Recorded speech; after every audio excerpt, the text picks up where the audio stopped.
ሰላም ዛሬ ሁላችንም የምናውቀውን ነገር ግን ምናልባት ከጀርባው ያለውን ስውር አደጋ ያልተረዳነውን አንድ ነገር እንመለከታለን። አዎ ስለ ማንኮራፋት ነው የምናወራው። ይችን አባባል ሁላችንም ሰምተናታል አይደል? እንዲያውም አብዛኞቻችን እናምንበታለን። ሰው ሲያንኮራፋ ዋው እንዴት አይነት ጥልቅ እንቅልፍ ነው የወሰደው ብለን ነው የምናስበው። ግን ይህ በጣም የተለመደ እምነት ሙሉ በሙሉ ስህተት ቢሆንስ? እውነታው ከምናስበው ፈጽሞ የተለየና ትንሽ አስደንጋጭም ሊሆን ይችላል። እስቲ ትንሽ ተለቅ ብለን እንየው። ማንኮራፋት ዝም ብሎ ድምፅ ብቻ አይደለም። በአንዳንድ ሁኔታዎች ሰውነታችን ሊሰተን የሚሞክረው የማስጠንቀቂያ ምልክት ነው። እንደ ልብ ህመም፣ ከፍተኛ የደም ግፊት እና በእንቅልፍ ጊዜ ትንፋሽ እስከ መቋረጥ ለሚያደርሱ ከባድ የጤና ችግሮች ዋነኛ ምልክት ሊሆን ይችላል። እንዲያውም ጥናቶች እንደሚያሳዩት በቋሚነት ከሚያንኮራፉ ሰዎች ወደ ግማሽ የሚጠጉት እነሱ ሳያውቁት እንኳ ስሊፕ አፕኒያ የሚባል ችግር ሊኖርባቸው ይችላል። አሁን እስቲ ትኩረታችንን አዋቂዎች ላይ እናድርግ። በማንኮራፋት ጀርባ ሊደበቅ የሚችለው ከሁሉም በላይ አሳሳቢው ነገር ይሄ ስሊፕ አፕኒያ የሚባለው ነው። በቀላሉን ለማስረዳት በእንቅልፍ ጊዜ ትንፋሽ ደጋግሞ ለአጭር ጊዜ መቋረጥ ማለት ነው። እና ይህ ነገር የሚሆነው እንዴት ነው? ሂደቱ ይህን ይመስላል። በእንቅልፍ ሰዓት የአየር መተላለፊያ ቱቦ ይዘጋል። ያኔ ወደ አንጎል የሚሄደው ኦክሲጅን መጠን በጣም ይቀንሳል። ይህ ሲሆን ሰውነት በጣም ይደነገጣል። ኦክሲጅን ለማግኘት ልብ ከወትሮ በተለየ መልኩ በጣም ጠንክራ እንድትሰራ ያስገድዳታል። ይህ ቀላል ነገር አይደለም። እየተነጋገርን ያለነው ለከፍተኛ የደም ግፊትና ለስትሮክ ተጋላጭነትን በእጅጉ ስለሚጨምር ሁኔታ ነው። ታዲያ መጠንቀቅ ያለብን ምልክቶች ምንድን ናቸው? አንድ ሰው በእንቅልፍ መሃል በድንገት እየታፈነ ከነቃ፣ ጠዋት ሲነሳ ከባድ ራስ ምታት ካለበት፣ ቀኑን ሙሉ ምንም ሳይሰራ በጣም የድካም ስሜት ከተሰማው፣ ከዚህም በተጨማሪ ከፍተኛ የደም ግፊት ካለበት፣ እነዚህን ምልክቶች በፍጹም ችላ ማለት የለበትም። እሺ፣ አሁን ደግሞ ወደ ልጆች እንምጣ።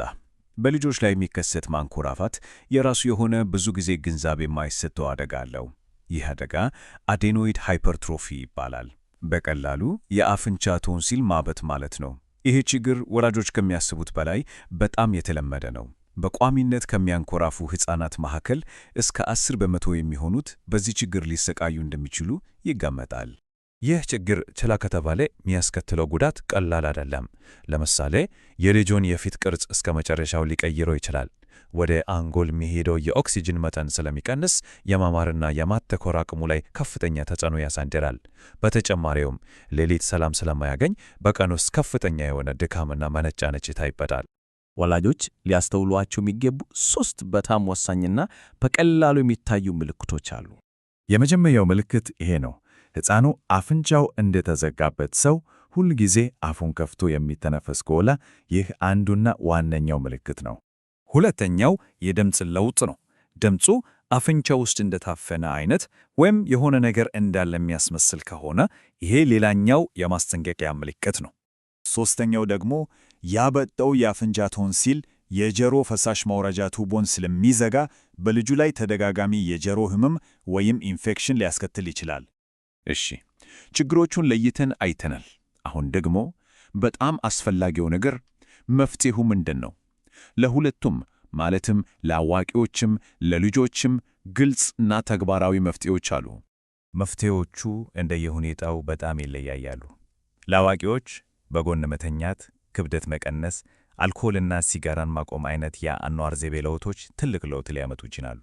ለልጆች ግን ጉዳዩ የሕክምና ክትትልን ግድ ይጠይቃል። እዚህ ላይ ልዩነቱን ማስተዋል በጣም ወሳኝ ነው። ለአዋቂዎች መፍትሄው ብዙ ጊዜ ችግሩን መቆጣጠር ሲሆን፣ ለልጆች ግን በጊዜ ሕክምና ማግኘት ዘላቂ መፍትሄ ሊያመጣ ይችላል። በቃ ወደ ማጠቃለያው ስንደርስ ዋናው ቁልፍ መልእክት ይሄ ነው። ማንኮራፋትን እንደ ተራ ድምፅ ሳይሆን ሰውነታችን የሚያሰማው የእርዳታ ጥሪ ወይም የስጋት ምልክት አድርገን ማሰብ አለብን። ስለዚህ በሚቀጥለው ጊዜ የማንኮራፋት ድምፅ ሲሰማ ይቺን ቀላል ጥያቄ መጠየቅ ተገቢ ነው። የምንሰማው የጥልቅ እንቅልፍ ድምፅ ነው ወይስ ሰውነታችን እርዳታ ፈልጎ የሚያሰማው የጤና አደጋ ጥሪ? ያንን መለየት የመጀመሪያው እና በጣም ወሳኙ እርምጃ ነው።